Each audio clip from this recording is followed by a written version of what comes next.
Bonsoir à tous. La plupart des bureaux de vote ont fermé. À Dijon, vous avez encore jusqu'à 19h. On connaîtra bientôt le nom de tous les nouveaux maires. Les résultats devraient commencer à tomber à partir de 20h. 5 communes du Jura votaient pour ce second tour des élections municipales. Aujourd'hui, 12 en Côte d'Or, 7 dans le Doubs, dont Besançon et 9 en Saône-et-Loire.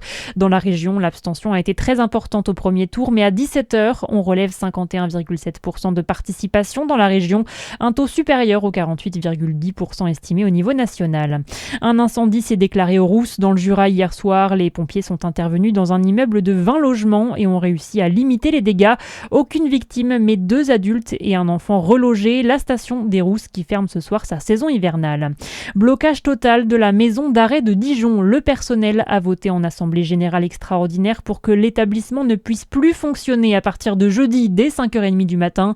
L'inquiétude des syndicats face aux conditions de travail des agents, une évasion fin novembre, des détenus agressifs et une surpopulation carcérale intenable.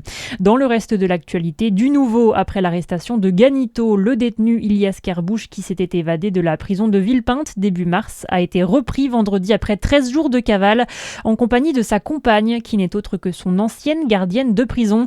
Selon Le Parisien, cette surveillante stagiaire qui n'a pas été titularisée était tombée amoureuse en prison. Elle est actuellement en garde à vue. C'est le moment d'aller au cinéma. Le printemps du cinéma a démarré aujourd'hui. 3 jours de film à petit prix. Les places sont à 5€ jusqu'à mardi dans tous les cinémas près de chez vous.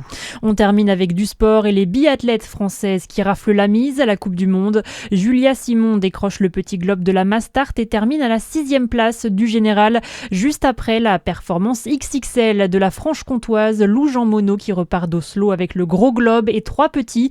La moisson également chez les hommes pour Éric Perrault qui décroche le gros globe. Il a terminé 3e de la Mastart.